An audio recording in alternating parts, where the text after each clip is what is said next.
We're recording. Hi there, it's Carrie Johnston calling in today from the traditional territory of Champagne and Ajax First Nations in beautiful Dakwakata Haines Junction, and I'm joined today by Wes. Wes works with Proof, and he's joining us today from the traditional territory of Ta'anquichin Council and Kwanlin Dun First Nation. Welcome, Wes. Hey, Carrie, great to be here. So can you tell us a little bit about who you are as an entrepreneur and what it is that you do? What is Proof? Yeah, absolutely.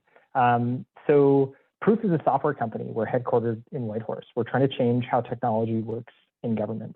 And for folks in Whitehorse who know where some of the bodies are buried, hearing about a software company that focuses on government might not seem like a novelty. But when we started Proof, we think there's a lot to be done here, and we're trying to change the way technology works in government.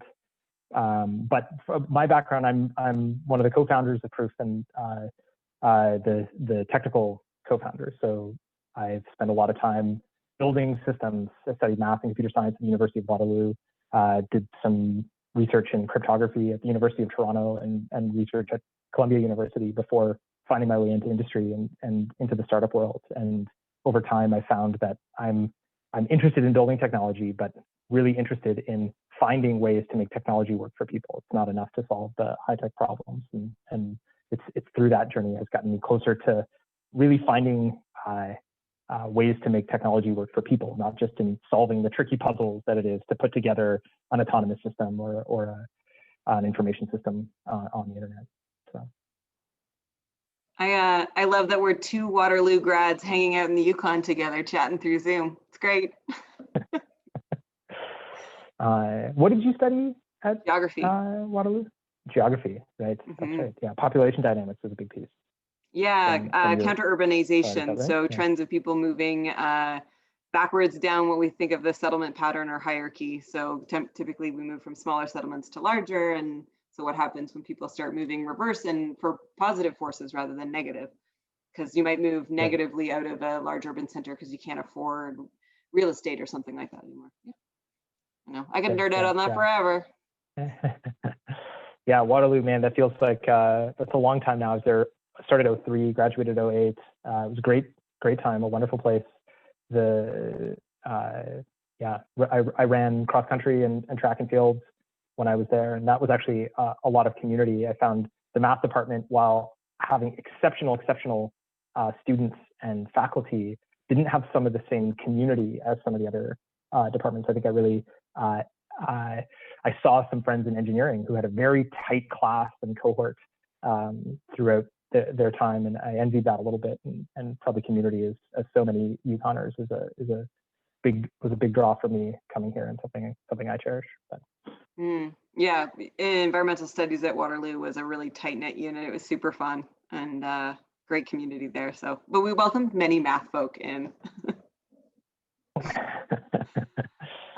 Well, it's great. It's great to connect on that. So, I mean, and technology was so pervasive in everything that we did at the University of Waterloo, and it's neat that you're running a tech company up here. So what are you learning about running a tech company right now in the midst of a pandemic and north of 60? Yeah, it's interesting. The thing that has changed the most since March and the world going into lockdown, Canada and the Yukon going into lockdown, has been that there is an overall increase in things that happen digitally. And so software companies like Proof, there's a wave that's happening here, right? Not everything. I'm sure there are some software companies that are getting less volume, but we're trying to digitize, in some sense, a legacy industry, and that is resistant to change. There's lots of endemic factors and challenges in changing technology in any large organization, a government department at any size, or a large organization. But there's suddenly a policy window here. There's an impetus. There's a need to do more digitally, to do more remotely. And so since I'm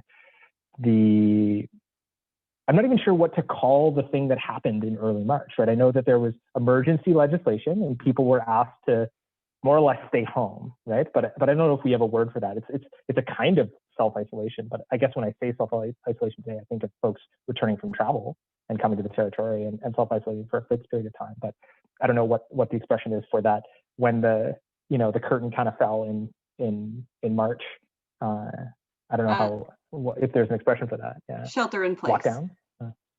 Shelter in place. Okay. Yeah. But yeah, since sheltering in place, we have since that began, all of our existing customers suddenly had new needs for us, and we're looking for ways to do more with our software. I've given a pretty high level description of what it is that we do. I said we're trying to change technology in government. That's pretty generic, right? So you can stop me if I'm getting a bit long-winded here, Terry. But the key piece that we're doing is we're an approval platform for government. We're an approval platform, and there's something different. There's something domain specific about how software needs to work in a public sector organization. It's very different than how it works in a private sector organization. So this is one of the theses of the company, that a lot of the tools, while superficially there's a strong similarity between the needs of a public sector organization and the needs of a private sector organization, there's these layers of policy and control that just don't exist in industry that exist in the public sector. So we're trying to capture some of these things, like acting. When a deputy minister is away, maybe they're sick, maybe they have left the position and the new minister hasn't been appointed. The status of acting deputy minister exists in legislation, right? And so there's a statutory status for something that happens where an assistant deputy minister is given a new ability, right? And there's just like different parts of statute require a deputy minister's action in order for them to be ratified. And so if there isn't a deputy minister, you need the acting deputy minister. Some of these concepts, how do they, when you're looking for official, authoritative records, authoritative digital records, you need to capture these concepts, and they don't really exist in any of the software that in private sector organizations. Private sector organizations don't have the same rigid rules and structures and controls in this form. They have their own controls of different kinds and of different concerns. But so the core piece that we're doing is approvals. But there's a lot of things that what generates an approval? What is a thing that needs an approval? And in many cases, this might be a briefing note that needs to get into a politician's hands, into a minister's hands. This has to be run up the hierarchy, and it needs to be reviewed at many levels. It needs to be approved. But there are also all kinds of business process, like licensing, permitting, that go through an approval process and have some structured process. And so this is another major component of what it is that we're working for, that we're orbiting around what our software facilitates. So actually another piece around this is we're helping some federal departments return to their office buildings. So as the number of cases was going down over the summer, a number of departments, all of the federal departments were looking at ways of reopening their premises. And there's really two challenges that they have when they want to do that. They want to manage capacity, and they also want to have infrastructure in place for contact tracing. And so there's an application for a return to an office space, and that gets automatically approved if it's within a capacity limit. But then that information is stored, and we're able to access it later if you need to do some contact tracing. If it turns out later on that someone is COVID positive and you want to know who they came in contact with. So that's an example of one of the use cases of our software today. But since shelter in place began back in March, we've had struggling to keep up with all the work that that's manifested. Huh. I imagine then your background in cryptography, is that the right way of saying it? It would be beneficial if you're building this sort of infrastructure for government. So cryptography is the study of cryptography is actually usually the construction of cryptographic systems. So it's one component of cryptology is the parent discipline, and cryptology has cryptography and cryptanalysis. And so when we talk about cryptography, we're usually talking about constructing these systems rather than decomposing them. And so, there's a lot we could say about how cryptography fits into this world. Cryptography is the mathematical horsepower that lets privacy and that makes privacy and authenticity happen over the internet and digitally, right? And so all of our communication media by themselves have no privacy or authenticity around them. And what is meant by that is like, if you think of most communications over the internet, you should think of them like radio. At their core, they could be overheard by anyone that's in the vicinity. And so you need to impose another layer of signaling on what you're sending over the channel to retain some privacy, but so that only the intended recipient can understand your method, but can understand your message. But of course, authenticity is actually where the stuff starts to get, is a particular concern for us in the world of official records. So authenticity is the problem of you would like to move a document out of the system, and you will want to know that document hasn't been modified over time. So this is a real challenge when, by nature, a digital document can be perfectly replicated, and there's no fingerprints when someone makes a change, right? In analog, you can tell, at least with analog medium, there are all kinds of other signs. You can't slice and dice things perfectly, but in the digital world, you can make incisions and reorder bits without leaving any signature of those changes inherently in the medium.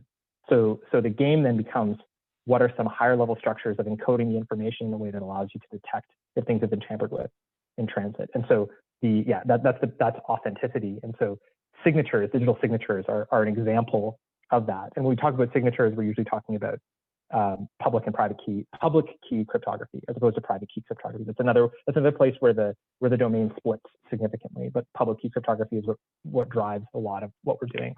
We're actually, we today haven't deployed a ton of cryptography in production systems, nothing beyond what would be standard in any information system, right? Like while we're talking over Zoom right now, this is over an encrypted channel. Even though we're going to put this up on YouTube while you and I are talking right now, no one can drop in and listen, and that's thanks to encryption. So we're using these kinds of technologies, but we're really excited about the possibility of bringing some new ways of doing digital document management with this integrity that can happen with records. I think there's a lot of problems around digital records management that haven't been solved today because of a lack of good tooling around integrity. And so the challenge, there's lots of challenges in that world. But I could geek out about this stuff for a long time. That may be a lot more details than you're interested in hearing. Sure. Remember, you're talking to the CTO here. You're not talking to the CEO, the guy who's yeah. Well, I think there was a reason why I asked to speak to the CTO for this interview, because I think it's, I don't think Yukoners really think about our software, innovation experiences happening within the territory right now, right? And you've assembled a team of, I was in the office the other day and I didn't realize you've got, a born and raised Yukoner on your team working for you guys. Yeah, that's right. One of our team members, one of our software developers, grew up on a trap line in the Klondike, and this incredibly capable, incredibly competent member of the team.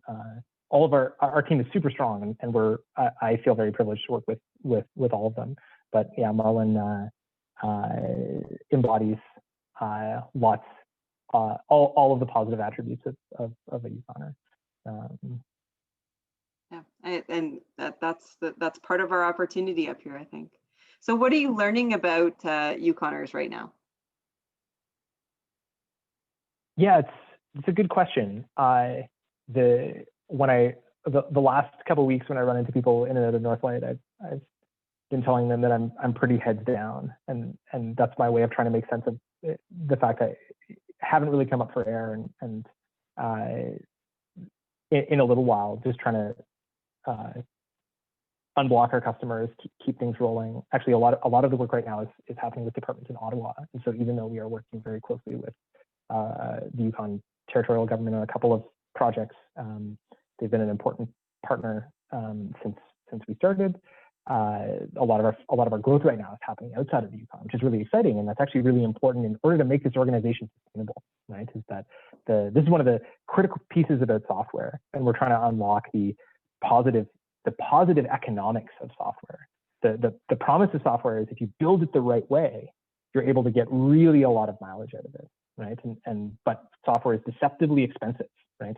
An example I like to give is that Google Docs is probably $1 billion piece of software, and yet we use it and we don't pay a dime for it in our private lives, right? And yet this is an incredible piece of software that lets you collaborate in real time with anyone on the face of the earth, right? Like this is, but we don't think about that, right? And we don't think about the hundreds of thousands of software engineers that are working for Google that are making this thing operate, right? And so but that's a real success story, that when you build the right thing, when it's got the right interface, it's working in the right dimensions, you're able to replicate it over a really incredible scale. And that's the thing we're trying to unlock with the software we're building at Proof. We're trying to build this platform, and why customers outside of the Yukon are so critical.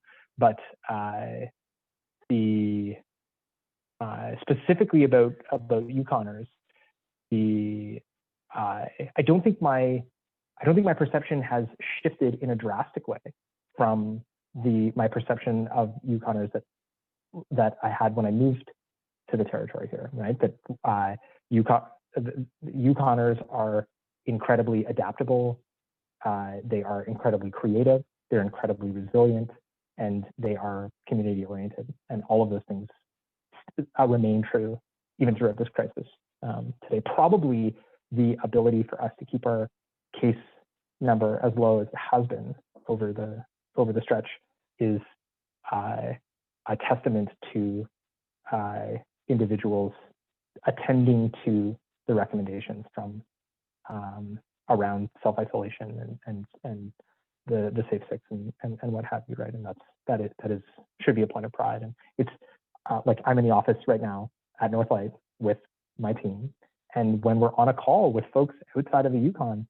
it usually throws them for a loop when there are two people coming in on camera, right? And we're my partner Ben and I, are part of the same bubble, right? This is a reality of working together and a choice we've made, but it blows people away when they see someone else on camera in a work call. Like this is not the reality in most of the rest of the world. So. Mm-hmm.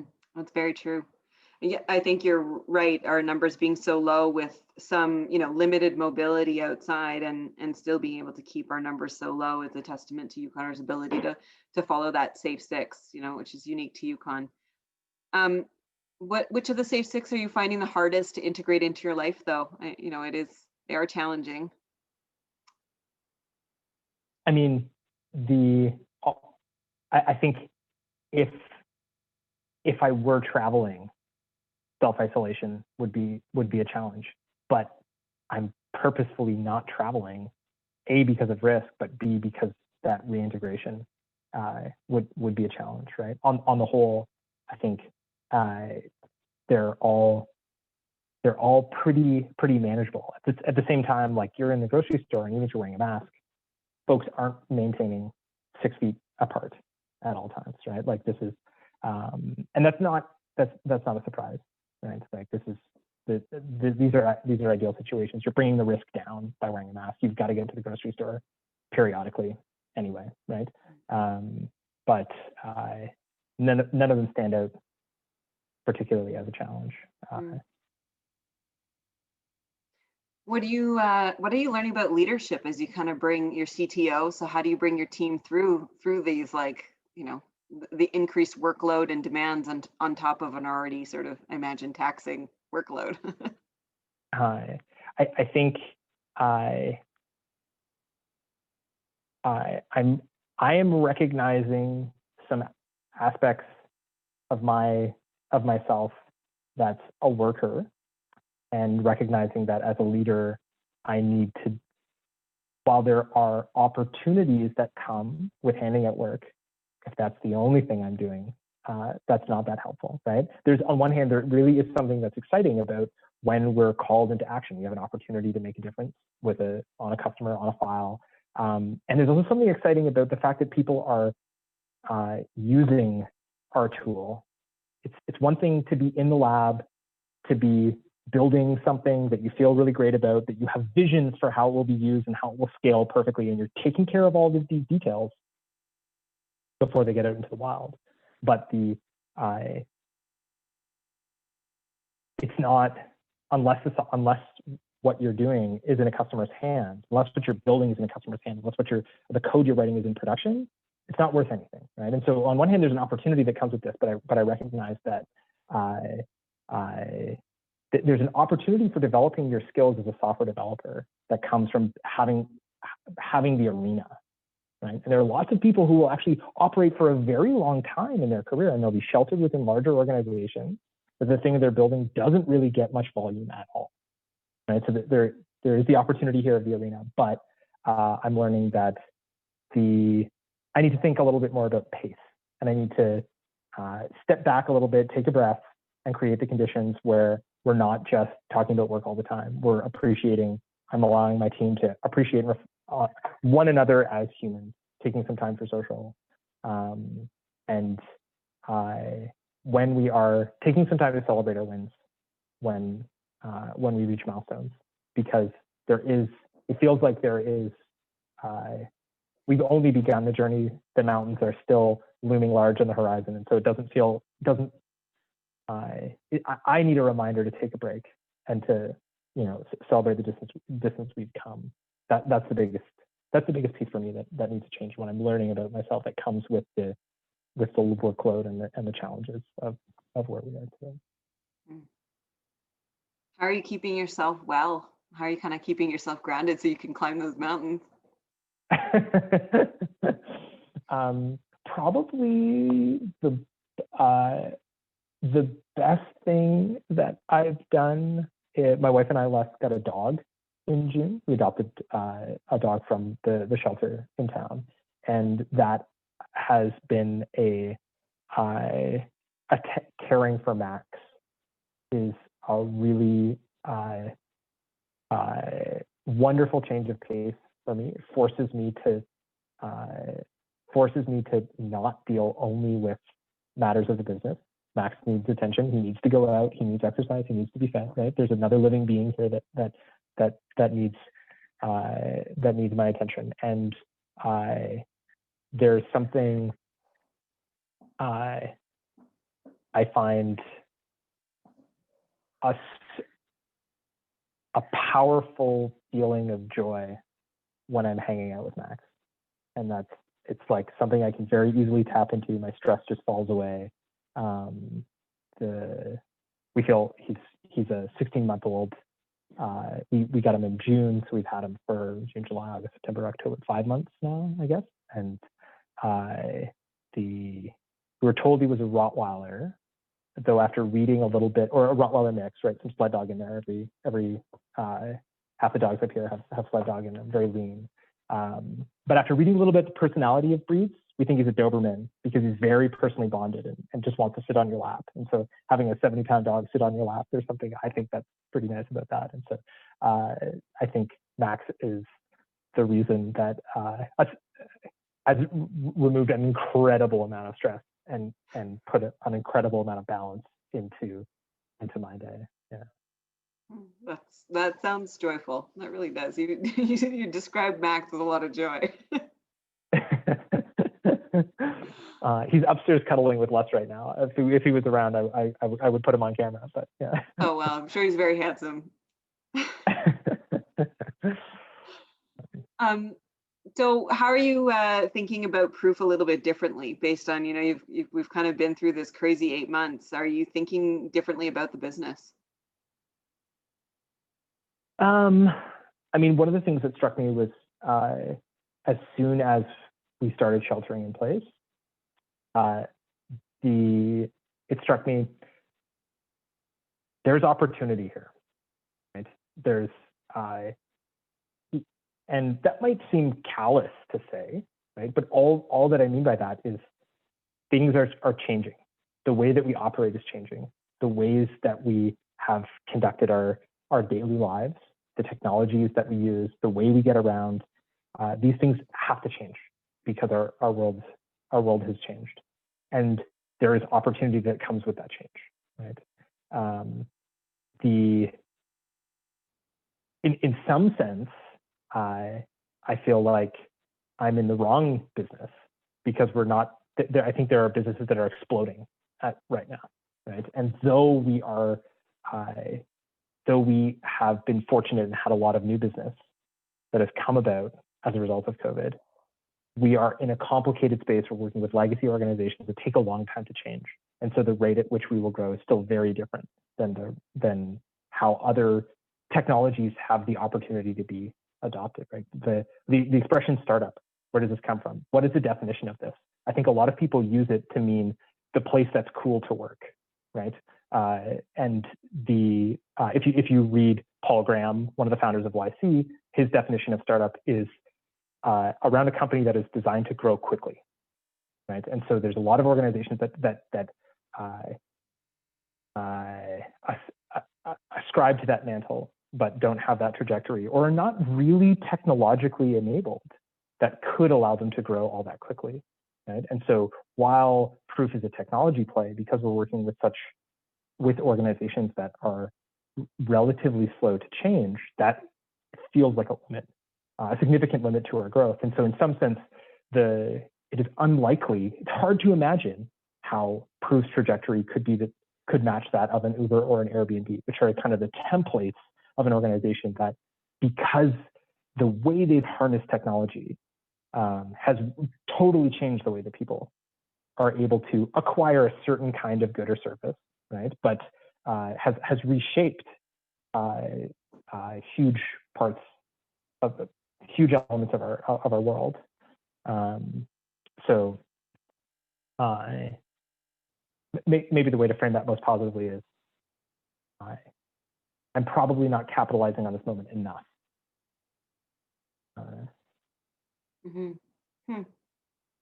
But you're building for the long haul. It's different scale.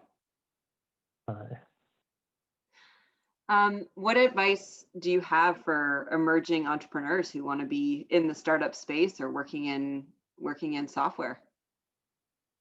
I think that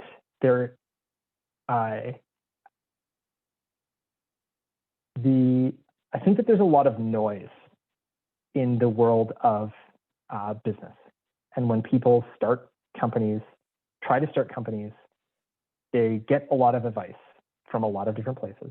And so I'm going to give advice. If I'm going to give advice, I'm going to be I'm going to be adding to that noise. And yet there's something that became very clear for me early on in my career that actually came from the founders at Clearbank, which is the company I was a part of before I founded Proof. This is a Canadian fintech startup. Founders Andrew D'Souza and Michelle Romano. And the one thing that became clear is there's really only one concern for them, and I think appropriately for a business.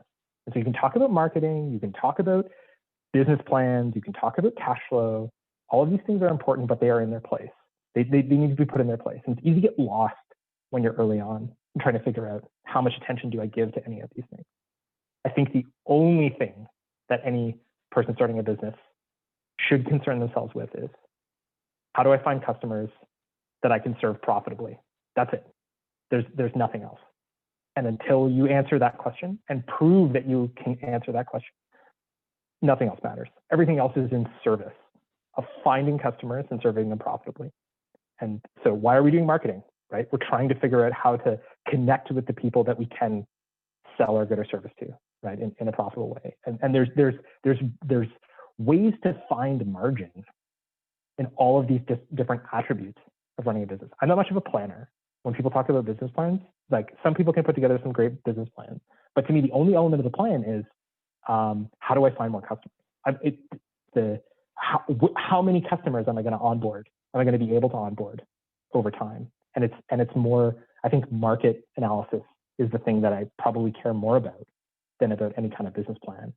A business plan is almost predicated on the fact that you've figured out a lot about what it is that you're doing, right? The other element about a startup that we often talk about is that you're creating a new business model, right? And so you don't exactly know what it is. You know, your customer is a little bit fluid, your market is a little bit fluid, your product is a little bit fluid, and you're trying to figure out how to connect those pieces. And when those things are in flux, I don't really know what a business plan looks like. And lots of folks will put one together with enough conviction that they need at various stages in their career, whether that's to get some financing from a bank, whether that's to get financing from external investors, right? You need to put a certain amount of shape around that. And probably people will believe those plans to differing degrees as well, right? There are planners that may be very committed to this thing, and it's very helpful, and it's the thing that takes them through, right? But to me, the thing that has cut away all of the noise when I think about operating a business is, how do I find customers profitably? That's it. How do I onboard them profitably? How do I get to the point where I'm offering them service in exchange for dollars?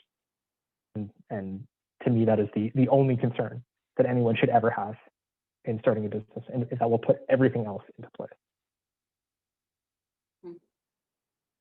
It's sage advice. I mean, a lot of the time, I think it is the journey of writing the plan itself, more than it is the actual plan, right? Sure. Lifelong learning.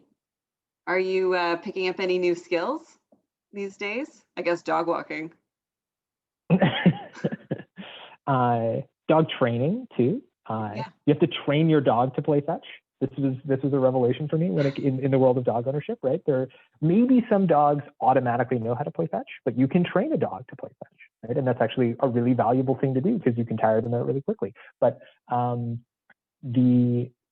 I think the area where I'm growing them, there's a lot of areas that I'm growing a lot in Proof, and none of them are really technical. And so some of them, when I get to do technical things, it's usually pretty satisfying, and I like to do technical work because I'm relatively good at it, and it feels good to get in flow and stretch muscles that work a certain way. But all of the growth that has happened for me as a founder of Proof has been around leadership and in emotional development, right? And so thinking about as a leader, I need to let go a lot, right? It's how I would do something is going to be different than how members of my team do it. And I need to give up on that. There are certain things that will be critical, and then there will be lots of things that won't be. And I need to give up on those. As someone who's pretty particular, that has been a challenge. And yet it's also it's very clearly the thing that a leader that I need to do to help my team move forward. One of my team members gave me some sobering feedback over the summer that made me recognize the extent to which I was micromanaging and concerning myself with the details, right? And his words were, I question my abilities as an engineer working for you because there's so many things that you poke on, right? And this is someone who I have incredible confidence in and trust in, and for him to have reflected that to me, I realized I'm doing something pretty lousy here that needs to change pretty drastically, and that's for me control, right? Is just because I think that that is a particular challenge that probably is a challenge that's particular for someone who comes from doing work and then leading that kind of work, right? It's one thing to, participate in projects where you would never have done the detailed work yourself, right? And so you just won't get in the way in the same way, right? I'm sure there's lots of other people who are, there are lots of other reasons why people don't micromanage the heck out of whatever project they're working on. But that's something that I'm learning to do. I've been since I joined Proof as a founder, there's also been a huge component of emotional development that has come with a leader. And I'm recognizing that I've been gaining a lot of awareness and mindfulness and being able to inspect my own reactions to things, right? And I'm realizing that, this is an extension of the thing I just said, but I've got a lot of expectations. I've got a lot of expectations for myself, and I can't expect those things if I'm not communicating those expectations. And so realizing how latent these things are, how embedded these things are in my own mind in so many different situations, and I recognize they're being violated when I'm getting frustrated in a situation. Right? That's a huge indicator, right? But and then I'm getting better at this pattern of attending to the frustration and seeing, there's an expectation here, and I haven't communicated it. And so there's no reason that this other person is going to meet it if they don't know what it is. So I either need to communicate it or give it up, right? So there's a lot of letting go. I think that's most of it. That's the leadership journey for me, letting go. Oh, that's fantastic. Those are all really insightful reflections. And and those things that are really hard to see, especially when they're happening to us in the moment, right? And it's like, I always think about it a little bit. It's like, oh, there's some interesting code that I've got going on. Like we ritualistically built all these codes, these ways that we interact in the world, right? And I'll just be like, I'm just gonna hit the delete key on that because I'm in a really bad loop right now.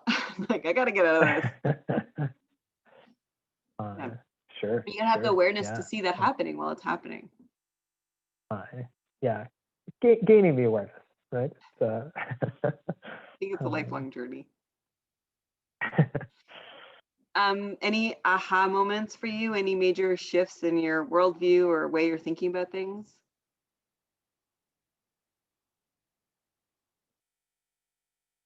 I feel like I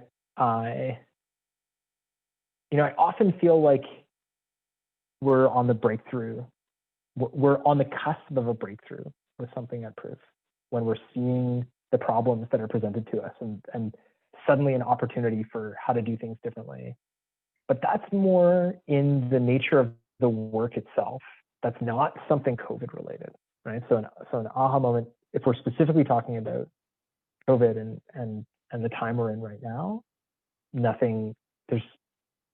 can't really trace any of that. I feel like I have aha moments daily in my, or at least weekly in my self-understanding when I'm trying to understand why I get so frustrated about things and learning the root of some of these expectations.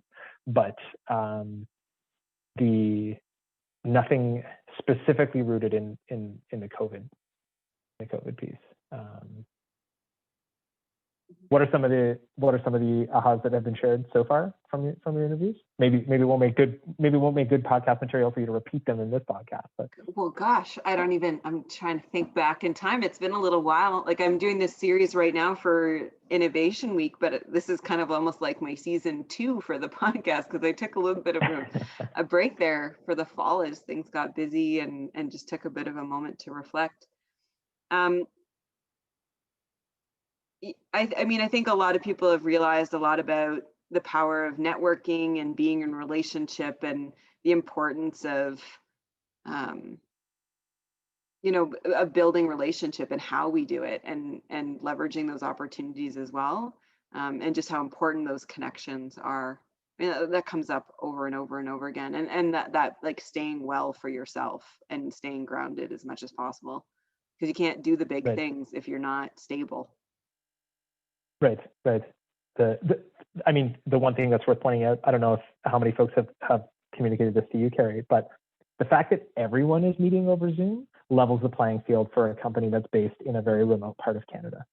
So all of a sudden, we're able to present to people across the country in more or less the exact same package that anyone else they would interact with. And so all of a sudden, the in-person element, the power of the in-person connection, which of course is important for so many reasons, that's shelved today and in this time. And so there's a pretty unique and interesting opportunity that comes for companies based in places like Whitehorse in a moment like this.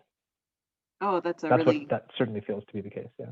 I think that's a really strong reflection is, sort of this like, we're seeing this decentralization of a lot of how we conduct ourselves in the business world. And I think it was the big tech companies that right off the hop were basically like, well, we're going to be enabling work from home, toot sweet, and for a long time, right? Like they were really loud and clear about it right off the hop. And I think, and seeing that impact that's going to have on real estate in terms of downtown offices and basically being emptied out in many ways, right? So I think there is a big shift in what it enables for a company like Proof that's operating in an environment where you put on your skis out your back door, or and access the wilderness is truly amazing.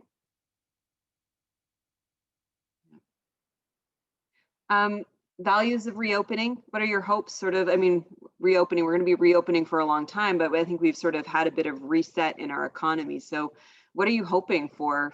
For the Yukon or the Canadian economy as we have gone through this transformation and we build something new together? Yeah, it's an interesting question. I don't understand how we're going to reopen anywhere. Like, I just don't know what we envision, what is the end state, right? Because reopening presumes that when I hear that, I envision things returning to businesses continuing to operate. There are not COVID flare-ups, right? People talk about the new normal, that things will be different in the future. But, you know, when I first heard the idea of flatten the curve, I understood the point was that the end game will be once everyone has gotten sick, but that can't happen all at once, right? That really the ideal end state is herd immunity, right? And a vaccine, I think, is you're basically trying to arrange that state. And so that so long as humans are susceptible to COVID, we will have these, there will always be flare-ups. I suppose there's the question of what percentage of the population is not susceptible to the virus. Maybe there is a future state where half of the world is COVID resistant, and maybe in that state you wouldn't have epidemic proportions of breakouts just because of the way that things mix, right? So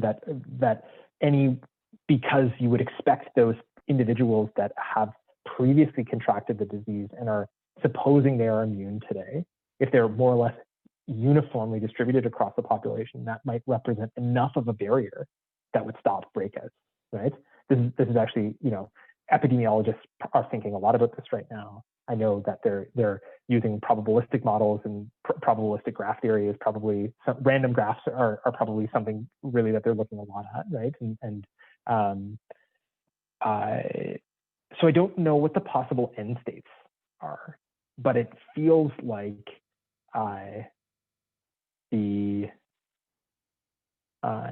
you know, you can imagine a couple of them. I've wondered at times if that it is painful today for the jurisdictions that have incredibly high case numbers, but does that mean things will be better for them 6 months from now? Because there is a higher percentage of immunity inside their population. I don't know. I have no idea, right? I don't have an opinion. I don't have a considered perspective on this, right? But and haven't thought about it a great deal because it doesn't feel like it's something that I can influence.